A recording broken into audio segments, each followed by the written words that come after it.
ഏവർക്കും ക്യൂൻമേരി ടോക്സിലേക്ക് സ്വാഗതം. നിയമാവർത്തനം 5:16. നീ ദീർഘനാൾ ജീവിച്ചിരിക്കാനും നിന്റെ ദൈവമായ കർത്താവ് തരുന്ന നാട്ടിൽ നിനക്ക് നന്മയുണ്ടാകാനും വേണ്ടി അവിടുന്ന് കൽപ്പിച്ചിരിക്കുന്നതുപോലെ നിന്റെ പിതാവിനെയും മാതാവിനെയും ബഹുമാനിക്കുക. പിതാവിനെ ബഹുമാനിക്കുന്നവൻ തന്റെ പാപങ്ങൾക്ക് പ്രായശ്ചിത്തം ചെയ്യുന്നു. അമ്മയെ മഹത്വപ്പെടുത്തുന്നവൻ നിക്ഷേപം കൂട്ടിവെക്കുന്നു. തോബിത്ത് തന്റെ പുത്രിയോട് പറഞ്ഞതാണ്, അവളെ വിവാഹം ചെയ്ത പുത്രിയോട് പറഞ്ഞതാണ്, നിന്റെ പിതാവിന്റെ മാതാപിതാക്കന്മാരെ ബഹുമാനിക്കുക, അവരാണ് ഇനിമേൽ നിനക്ക് മാതാപിതാക്കൾ. നിന്നെപ്പറ്റി നല്ലത് മാത്രം കേൾക്കാൻ എനിക്ക് ഇടവരട്ടെ. പ്രിയ സഹോദരങ്ങളെ, ഇന്ന് മാതാപിതാക്കളും കുട്ടികളും എന്നുള്ള ടോപ്പിക്കാണ് നമ്മളിന്ന് കേൾക്കുന്നത്. മാതാപിതാക്കള് കുട്ടികളോടും കുട്ടികൾ മാതാപിതാക്കളോടും എങ്ങനെ പെരുമാറണം, അവരെ എങ്ങനെ ആദരിക്കണം എന്നുള്ളതിനെക്കുറിച്ച് നമുക്ക് കേൾക്കാം.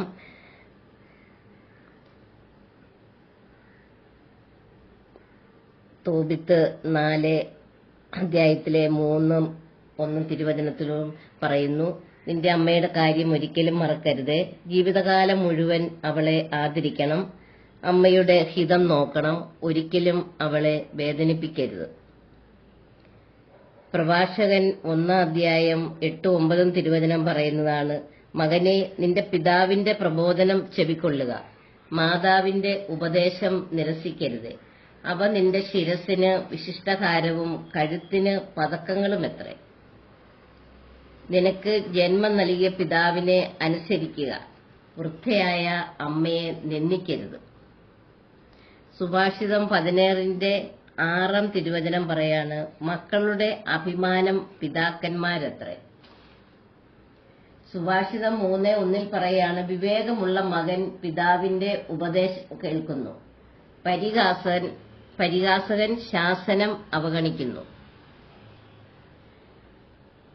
പ്രഭാഷകൻ 3 അധ്യായത്തിൽ പറയാണ്, പിതാക്കന്മാരെ നിങ്ങളുടെ കുട്ടികളെ പ്രകോപിപ്പിക്കരുത്, പ്രകോപിപ്പിച്ചാൽ അവർ നിരുന്മേഷരാകും. കുട്ടികളെ, കർത്താവിൽ നിങ്ങൾ മാതാപിതാക്കന്മാരെ അനുസരിക്കുവിൻ, അത് ന്യായയുക്തമാണ്. നിങ്ങൾക്ക് നന്മ കൈവരുന്നതിനും ഭൂമിയിൽ ദീർഘകാലം ജീവിക്കുന്നതിനും വേണ്ടി മാതാവിനെയും പിതാവിനെയും ബഹുമാനിക്കുക. വാഗ്ദാനത്തോടു കൂടി ആദ്യത്തെ കൽപ്പന ഇതത്രേ. കൊളോസോസ് 3:20 പറയാണ്, കുട്ടികളെ, എല്ലാ കാര്യങ്ങളിലും നിങ്ങളുടെ മാതാപിതാക്കന്മാരെ അനുസരിക്കുവിൻ. ഇത് കർത്താവിന് വളരെ ഇഷ്ടമുള്ള കാര്യമാണ്, മാതാപിതാക്കളെ അനുസരിക്കുന്നത്. ഈശോ ഔസേപ്പിതാവിനെയും മറിയത്തെയും അനുസരിച്ച് അവരെ ജോലികളിൽ സഹായിച്ച് മാതാപിതാക്കന്മാരോടൊപ്പം ജീവിച്ചതാണ്. അതുപോലെ ഔസേപ്പിതാവിനെ തച്ചന്റെ പണിയായിരുന്നു, ഔസേപ്പിതാവിന് തച്ചന്റെ പണിയായിരുന്നല്ലോ. ഔസേപ്പിതാവിനെ ജോലിയിലെ സഹായിച്ചുകൊണ്ടിരുന്നതാണ്. അങ്ങനെ മാതാപിതാക്കളെ അനുസരിച്ചാണ് ഈശോ അവരോടുകൂടി താമസിച്ചത്. ഒന്നിലും സന്തോഷം തോന്നുന്നില്ല എന്ന് നീ പറയുന്ന ദുർദിനങ്ങളും വർഷങ്ങളും ആഗമിക്കും മുമ്പ് യൗവനകാലത്ത് സൃഷ്ടാവിനെ സ്മരിക്കുക. മകനെ, ചെറുപ്പം മുതലേ ജ്ഞാനോപദേശം തേടുക, വാർദ്ധക്യത്തിലും നീ ജ്ഞാനം സമ്പാദിച്ചുകൊണ്ടിരിക്കും. യുവാക്കന്മാരെ, ഞാൻ നിങ്ങൾക്കെഴുതുന്നു, നിങ്ങൾ ശക്തന്മാരാണ്, ദൈവത്തിന്റെ വചനം നിങ്ങളിൽ വസിക്കുന്നു. യൗവനത്തിൽ മുഖം വഹിക്കുന്നത് മനുഷ്യന് നല്ലതാണ്. കുഞ്ഞുങ്ങളുടെ, നിങ്ങളുടെ പിതാവായ എന്റെ വാക്ക് കേൾക്കുവിൻ, സുരക്ഷിതനായിരിക്കാൻ അതനുസരിച്ച് പ്രവർത്തിക്കുവിൻ. അപ്പോൾ പിതാവിന്റെ വാക്ക് കേട്ട് അതനുസരിച്ച് പ്രവർത്തിക്കണം, അപ്പോൾ സുരക്ഷിതരായിരിക്കുമെന്ന് മക്കൾ പിതാവിനെ ബഹുമാനിക്കണമെന്ന് കർത്താവ് ആഗ്രഹിക്കുന്നു. അവിടുന്ന് പുത്രന്മാരുടെ മേൽ അമ്മയ്ക്കുള്ള അവകാശം ഉറപ്പിച്ചിരിക്കുന്നു. പിതാവിനെ ബഹുമാനിക്കുന്നവനെ അവന്റെ മക്കൾ സന്തോഷിപ്പിക്കും. അവന്റെ പ്രാർത്ഥന കർത്താവ് കേൾക്കും. ദാസൻ എന്ന പോലെ മാതാപിതാക്കന്മാരെ സേവിക്കണം എന്നാണ് തിരുവചനത്തിൽ കർത്താവ് പറയുന്നത്. പിതാവിനെ വാക്കിലും പ്രവൃത്തിയിലും ബഹുമാനിക്കണമെന്ന്. അങ്ങനെ പിതാവിന്റെ അനുഗ്രഹത്തിന് പാത്രമാകണമെന്ന്. പിതാവിന്റെ അനുഗ്രഹം മക്കളുടെ ഭവനങ്ങളെ ബലവത്താക്കും. അമ്മയുടെ ശാപം അവയുടെ അടിത്തറ ഇളക്കും. പ്രഭാഷകൻ 3 പറയുന്നതാണ്. മഹത്വം കാംക്ഷിച്ച് പിതാവിനെ അപമാനിക്കരുത്. പിതാവിന്റെ അപമാനം ആർക്കും ബഹുമതിയല്ല.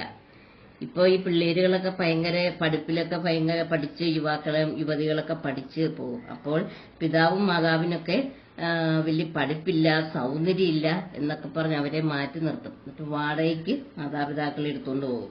അവരുടെ കോളേജിലൊക്കെ കാണിക്കാനും ഒക്കെ ആയിട്ട് വാടകയ്ക്ക് എടുക്കും പൈസ കൊടുത്ത്.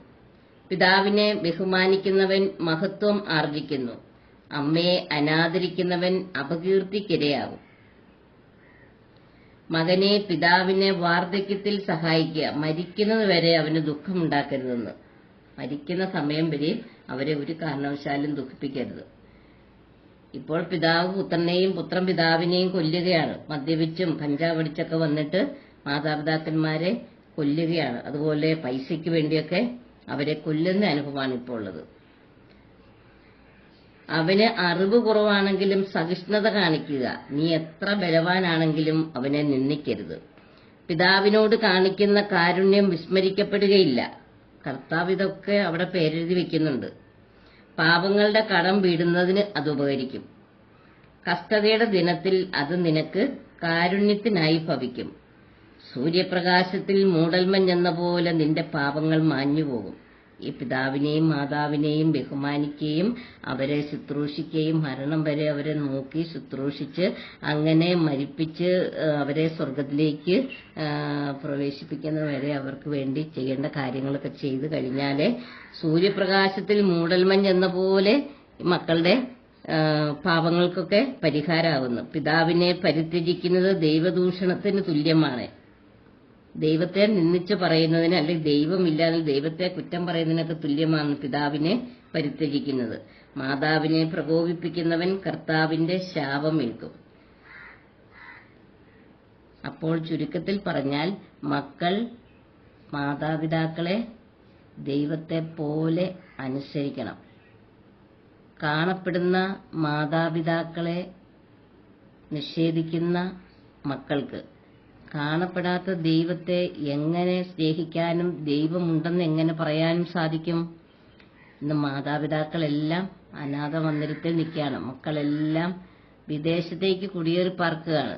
ജോലിക്കും മറ്റുമായിട്ട് അവരെല്ലാം പോകുവാണ്. എങ്ങനെയെങ്കിലും പൈസ ഉണ്ടാക്കി പോവുകയാണ്. മാതാപിതാക്കൾ തന്നെ ഭവനങ്ങളിൽ അവർക്ക് ഒരു ഭക്ഷണം വെച്ച് കഴിക്കാൻ അല്ലെങ്കിൽ അവരെ വേലക്കാരെയൊക്കെ നിർത്തിയിട്ട് ഈ മാതാപിതാക്കളെയൊക്കെ കൊന്ന് പൈസയൊക്കെ എടുത്തുകൊണ്ട് പോവുകയാണ്. ഞങ്ങളുടെ വീടിന്റെ അടുത്ത് തന്നെ അങ്ങനെയുള്ള അനുഭവങ്ങളുണ്ട്. അതുകൊണ്ട് ദൈവത്തെ ഓർത്തെ ജീവിതാന്ത്യം ഓർത്തെ മാതാപിതാക്കളെ ബഹുമാനിക്കുക, അനുസരിക്കുക, സ്നേഹിക്കുക, അവരുടെ വാക്കുകൾ അനുസരിക്കുക, മരണം വരെ അവരെ ശുശ്രൂഷിക്കുക, അവരെ സ്നേഹിക്കുക, അവർ പറയുന്നത് അനുസരിച്ച് ജീവിച്ച് ദൈവത്തിന്റെ അനുഗ്രഹത്തിന് പാത്രമാകുക. അതിനുവേണ്ടി നമുക്ക് പരിശുദ്ധ അമ്മയുടെ മാധ്യസ്ഥം തേടാം. നന്മ നിറഞ്ഞ അമ്മേ സുസ്തി, കർത്താവ് അങ്ങയോടുകൂടെ സ്ത്രീകളിൽ അങ്ങ് അനുഗ്രഹിക്കപ്പെട്ടവളാകുന്നു. അങ്ങയുടെ ഉദരത്തിൻ ഫലമായി ഈശോ അനുഗ്രഹിക്കപ്പെട്ടവനാകുന്നു. പരിശുദ്ധ അമ്മേ തമ്പുരാന്റെ അമ്മേ, പാപികളായ ഞങ്ങൾക്ക് വേണ്ടി ഇപ്പോഴും ഞങ്ങളുടെ മരണസമയത്തും തമ്പുരാനോട് അപേക്ഷിക്കണമേ. ആമേൻ. എന്നെ വചനം ശ്രവിച്ച എല്ലാവർക്കും യേശുവിന്റെ നാമത്തിൽ 1000 നന്ദി. യേശുവേ നന്ദി. ഹല്ലേലൂയ. യേശു